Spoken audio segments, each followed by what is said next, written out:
that the highest king would welcome me. I was lost but he brought me in. Oh, his love for me. Oh, his love for me. Who the sun set free. Oh, he free indeed. I'm a child of God. Yes, I am. Free at last, he has ransomed me. His grace runs deep. While I was a slave to sin, Jesus died for me. Yes, he died for me. Who the Son set free. Oh, he's free indeed. I'm a child of God. Yes, I am.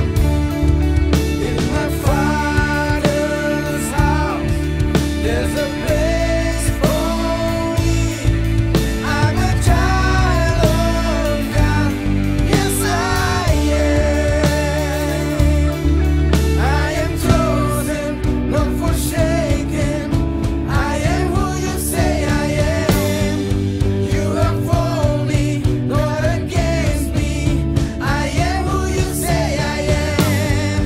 I am chosen, not forsaken. I am who you say I am. You are for me, not against me. I am who you say I am.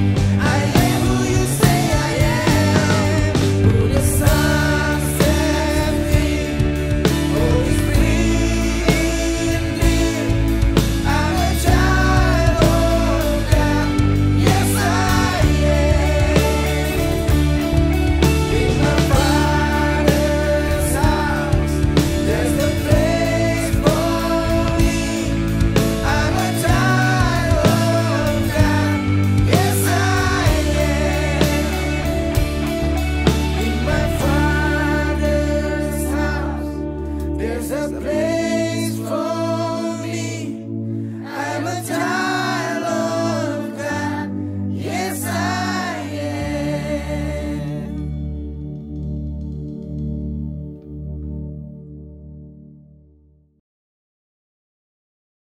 Halo, apa kabar semua? Saya percaya semua dalam keadaan baik dan dalam perlindungan Tuhan. Baik, langsung saja saya akan membawakan firman Tuhan dengan tema The Access, atau dengan judul Akses kepada Kuasa Roh Kudus. Baik, kita akan lihat di Kisah Para Rasul 1 ayat yang ke-6 mulai. Saya baca Kisah Rasul 1 ayat yang ke-6. Maka bertanyalah mereka yang berkumpul di situ, Tuhan, maukah engkau pada masa ini memulihkan kerajaan bagi Israel? Jawabnya, engkau tidak perlu mengetahui masa dan waktu yang ditetapkan Bapa sendiri menurut kuasanya, tetapi kamu akan menerima kuasa kalau Roh Kudus turun ke atas kamu, dan kamu akan menjadi saksiku di Yerusalem dan di seluruh Yudea dan Samaria dan sampai ke ujung bumi. Waktu Roh Kudus turun di atas hidup kita, kita akan punya kerinduan untuk melayani. Kita akan punya kerinduan untuk memberkati orang-orang, menjadi alat berkat Tuhan, memiliki kehidupan yang memiliki kesaksian bagi banyak orang. Kalau kita punya kuasa yang diberikan oleh Roh Kudus di dalam kehidupan kita. Tapi kalau kuasa itu mulai tidak bekerja dalam hidup kita atau kurang bekerja di dalam hidup kita, maka kita akan hilang semangat untuk melayani. Kita akan hilang kerinduan untuk melayani. Kerinduan untuk melayani itu waktu Roh Kudus turun ke atas kita dan kuasanya memenuhi kita, maka kita akan memiliki kerinduan untuk melayani Tuhan, semangat untuk melayani Tuhan. Dan saudara, kita juga akan memiliki kerinduan untuk mengasihi jiwa-jiwa. Saudara, pelayanan itu sebenarnya adalah tindakan kasih. Jadi kalau kita bicara pelayanan, kita bicara kasih.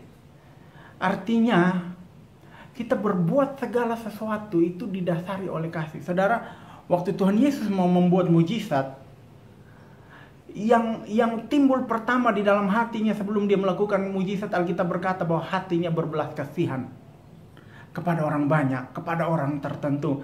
Hatinya berbelas kasihan, kemudian mujizat terjadi. Jadi dasar pelayanan adalah kasih. Jadi pelayanan itu sebenarnya bukan hanya di panggung gereja, bukan hanya bermain musik, bernyanyi, berkhotbah, dan lain sebagainya.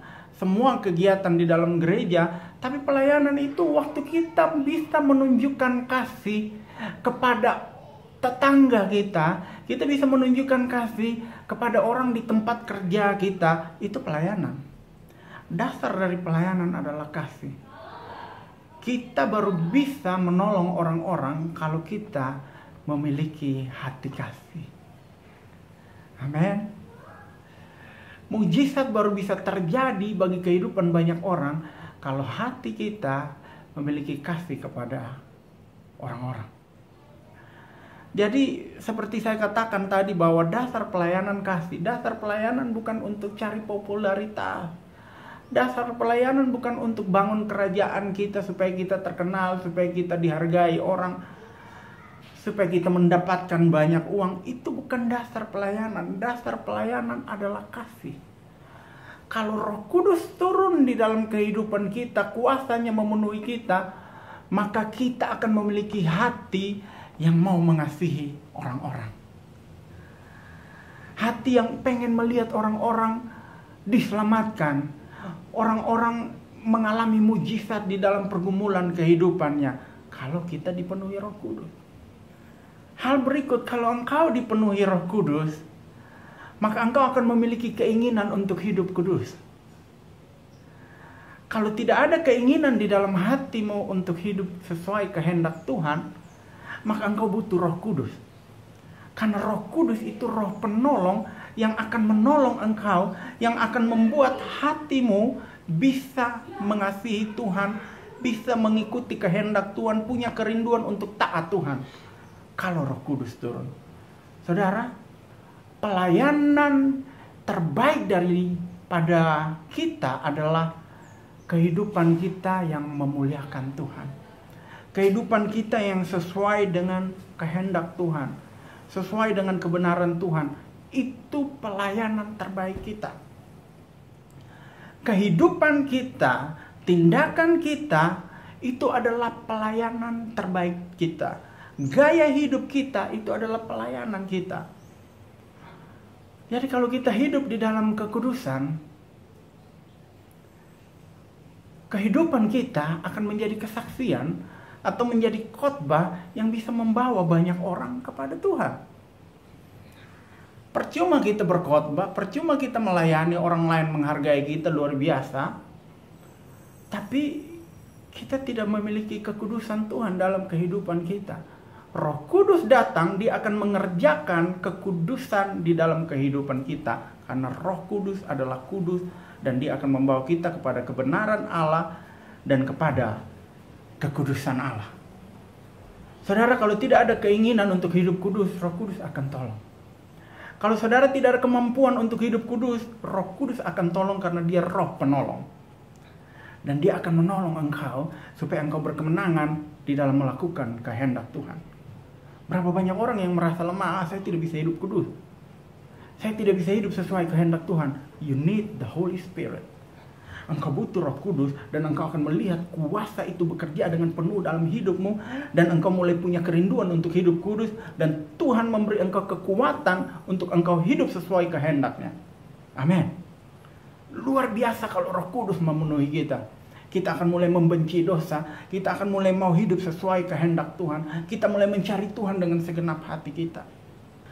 Tapi ada akses supaya kita bisa mengalami kuasa, karya, pekerjaan Roh Kudus yang luar biasa di dalam hidup kita. Ada aksesnya. Mari kita perhatikan ayat yang ke-6. Maka bertanyalah mereka yang berkumpul di situ, Tuhan maukah engkau pada masa ini memulihkan kerajaan bagi Israel? Saudara, di sini mereka meminta kepada Tuhan Yesus. Mereka meminta kepada Tuhan Yesus supaya Tuhan Yesus memulihkan bangsa Israel. Mereka punya harapan, keinginan yang begitu dalam supaya Tuhan Yesus memulihkan keadaan bangsa Israel. Yang dimaksud dengan memulihkan keadaan bangsa Israel adalah Tuhan Yesus membebaskan bangsa Israel dari penjajahan Roma. Itu yang mereka maksudkan. Israel menjadi bangsa yang merdeka dan yang berdaulat. Itu yang mereka maksudkan. Kenapa? Mereka udah terlalu lama dijajah sama penjajah yang sedang menjajah mereka, terakhir Roma. Mereka sudah terlalu lama dijajah. Dan karena mereka terlalu lama dijajah, itu menjadi satu kebutuhan mereka untuk mereka menjadi bangsa yang merdeka. Dan itu menjadi satu masalah kalau mereka belum mengalami kemerdekaan sebagai suatu bangsa. Jadi kerinduan mereka yang sangat dalam, keinginan mereka adalah mereka bebas. Ini menjadi masalah dan kebutuhan mereka untuk menjadi bangsa yang merdeka. Tapi saudara tahu, mereka sudah terlalu terfokus kepada masalah mereka. Kenapa? Dari mereka udah lama banget mereka ingin merdeka. Bukan hanya mereka, orang tua mereka ingin merdeka. Bukan hanya orang tua mereka, kakek, nenek, bahkan nenek moyang mereka udah pengen merdeka dari penjajahan. Dan itu membuat mereka hanya berfokus ke situ. Saudara bayangkan, Tuhan Yesus mungkin tinggal 1-2 jam naik ke surga. Harusnya bukan itu yang menjadi permintaan mereka. Harusnya mereka lebih berpikir mengenai jiwa-jiwa, mengenai pekerjaan Tuhan, mengenai melanjutkan pekerjaan yang Yesus sudah mulai. Harusnya itu yang dipikirkan mereka. Tapi mereka terlalu fokus di masalah. Kemudian waktu mereka bicara itu, pada ayat yang ke-8, Tuhan tidak berbicara mengenai apa yang mereka bicara, masalah mereka. Tapi Tuhan bicara mengenai pelayanan. Tuhan bicara mengenai Roh Kudus. Tuhan bicara mengenai kuasa Allah yang mereka perlukan untuk mengerjakan pekerjaan Tuhan. Dua hal yang kontradiksi. Tapi Tuhan mau kasih tahu kepada mereka, kalau kalian terlalu fokus kepada masalah kalian, kalian tidak bisa hidup di dalam tuntunan dan kuasa Roh Kudus. Kalian tidak bisa mengalami karya dan pekerjaan Roh Kudus di dalam kehidupan kalian kalau kalian terlalu fokus kepada masalah. Berapa banyak kita kalau kita ada di dalam masalah, kita terlalu fokus, energi kita terfokuskan ke sana, semua energi perhatian kita menjadi takut, kita menjadi khawatir, kemudian rohani kita menurun, kemudian kita makin lama makin jauh daripada Tuhan. Kenapa? Kita terlalu fokus kepada masalah. Akses untuk kita bisa terkoneksi dengan Roh Kudus, akses untuk kita bisa hidup dalam kuasa Roh Kudus, mengalami karya dan pekerjaan Roh Kudus yang penuh dengan kuasa itu adalah jangan fokus kepada masalahmu. Apakah Tuhan Yesus benar-benar pasif dan tidak peduli dengan masalah mereka? Apakah Tuhan tidak mengasihi mereka, tidak mempedulikan kebutuhan dan masalah mereka? Saya mau kasih tahu bahwa Tuhan sangat sayang mereka dengan luar biasa. Dan Tuhan sudah menyediakan jalan keluar bagi mereka. Mari kita baca firman Tuhan. Ayat yang ke-7, jawabnya, engkau tidak perlu mengetahui masa dan waktu yang ditetapkan Bapa sendiri menurut kuasanya. Saudara, kalau di dalam bahasa Inggris, dia bukan pakai kata yang ditetapkan Bapa sendiri menurut kuasanya, tapi dia menggunakan kalimat seperti ini, yang sudah ditetapkan Bapa sendiri menurut kuasanya. Jadi Tuhan Yesus ini tidak mau mereka terlalu fokus kepada masalah, karena Tuhan Yesus kasih tahu bahwa kemerdekaan bangsa Israel itu sudah ditetapkan. Tinggal tunggu waktunya. Masalah kita itu sudah ada jawabannya, tinggal tunggu waktunya. Jawaban doa kita itu sudah ada, tinggal tunggu waktunya. Berkat yang kita perlukan itu sudah ada, tinggal tunggu waktunya. Di sini Tuhan Yesus berkata begini, saya baca sekali lagi biar lebih mantap ya. Engkau tidak perlu mengetahui masa dan waktu yang sudah ditetapkan Bapa sendiri menurut kuasanya. Jadi masa, waktu untuk bangsa Israel menjadi bangsa yang merdeka, ditolong Tuhan, mengalami mujizat, mengalami pertolongan Tuhan menjadi bangsa yang merdeka, itu waktunya sudah ditetapkan. Kita terjemahkan dalam kehidupan kita, masalahmu sudah ada jawabannya. Udah ada waktunya Tuhan menjawab, udah ada waktu Tuhan memberkati, udah ada waktu Tuhan menolong pergumulanmu, waktunya sudah ditetapkan. Arti kedua adalah, kalau waktunya sudah ditetapkan, berarti jawaban, pertolongan, mujizat, berkat juga Tuhan sudah sediakan. Nah, kalau jawaban doamu, jalan keluar bagi masalahmu, mujizat, pertolongan, berkat bagi engkau, Tuhan sudah sediakan, kita sudah tidak ada alasan lagi untuk menjadi khawatir. Kalau kita khawatir tentang sesuatu yang sudah ada jalan keluarnya, kita tidak normal. Kita tidak normal kalau kita khawatir tentang sesuatu yang sudah ada jawabannya. Makanya Tuhan tidak mau kita terfokuskan kepada masalah kita, karena Tuhan sudah menyiapkan jawaban, pertolongan, mujizat, berkat, bahkan sebelum murid-murid berdoa. Tuhan sudah sediakan, sudah ditetapkan waktu dan pertolongannya bagi kita, sudah ditetapkan sebelum murid-murid berdoa. Jadi nggak ada alasan untuk kita hidup terfokus kepada masalah, seluruh energi kita terfokus kepada masalah kita. Nggak ada alasan, kecuali kalau jawabannya belum ada, iya kan? Kecuali kalau Tuhan belum menyediakan pertolongan, bolehlah kita ada alasan lah untuk khawatir. Tapi kalau kita khawatir sedangkan jawabannya udah ada, kita nggak normal. Amin. Tuhan mau kasih tahu bahwa jawabannya sudah ada, stop khawatir. Pertolongan saya sudah sediakan, stop khawatir. It's not normal, my son. It's not normal, my son, my child. It's not normal. Tapi terkadang yang membuat kita meragukan jawaban pertolongan mujizat Tuhan, karena kita nggak tahu kapan Tuhan akan menolong kita.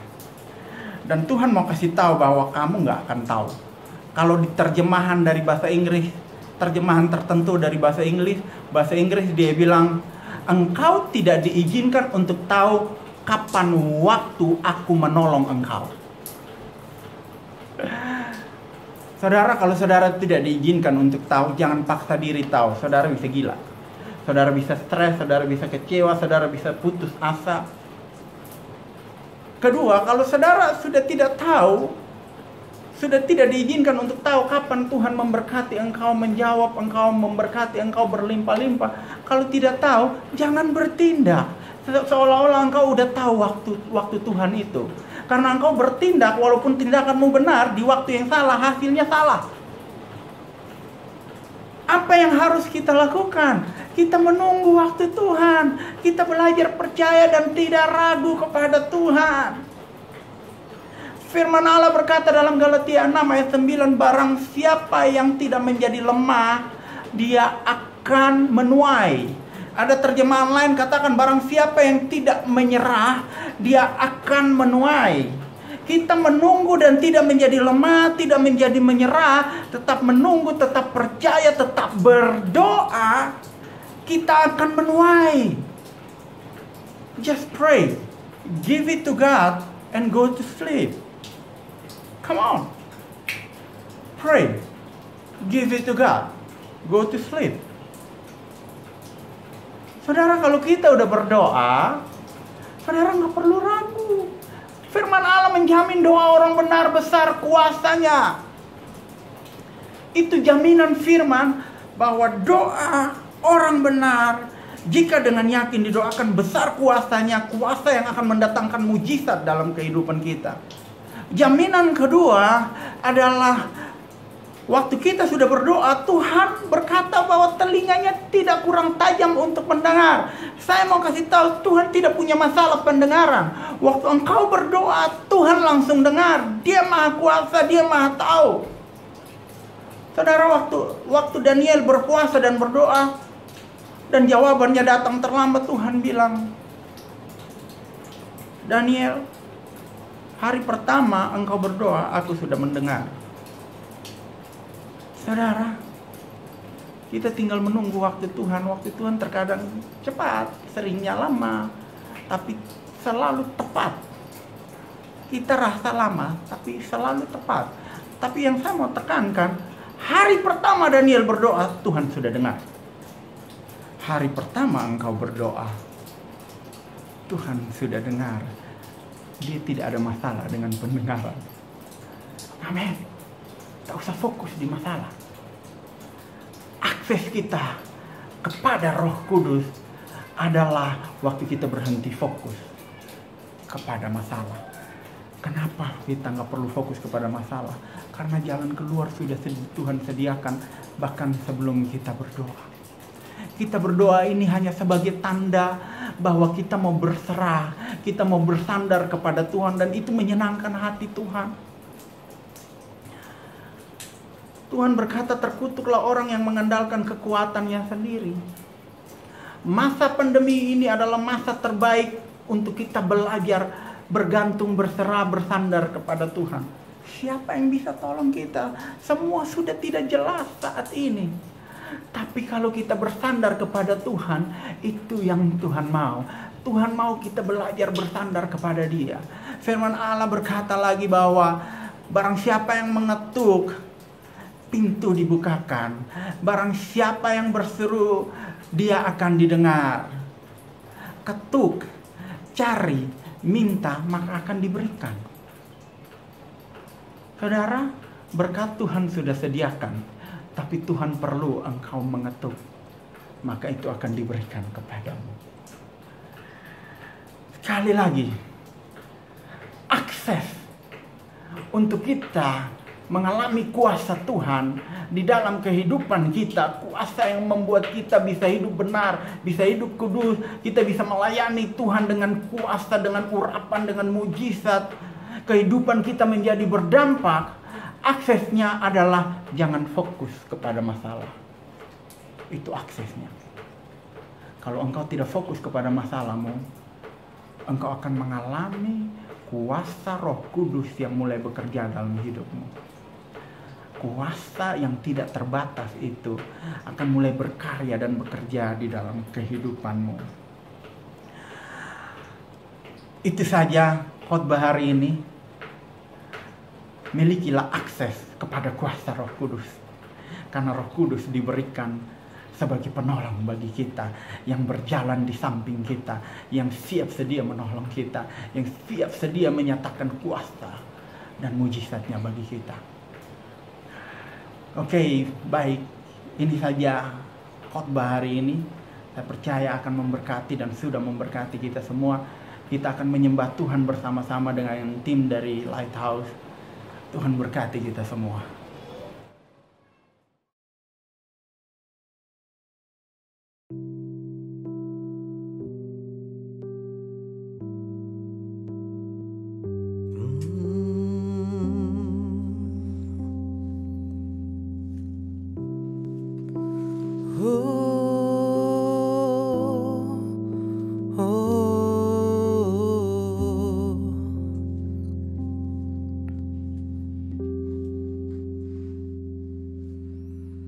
Tuhanlah gembalaku, takkan kekurangan aku. Ia membimbing hidupku ke air yang tenang.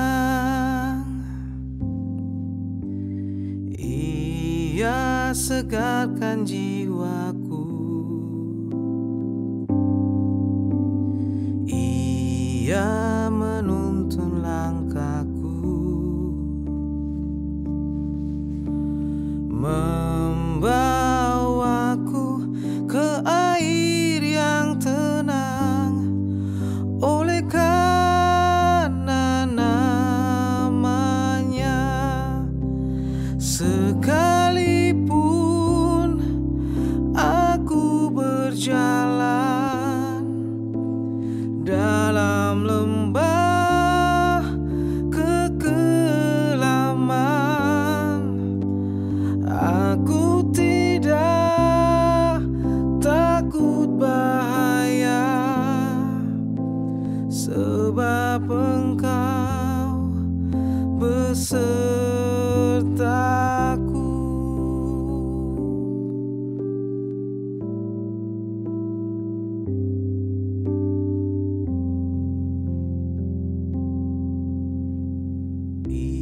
Ia membimbing hidupku, Ia menuntun langkahku, membawaku ke air yang tenang. Oleh karena namanya, dan sekalipun aku berjalan dalam lembah kekelaman, aku tidak takut bahaya, sebab Engkau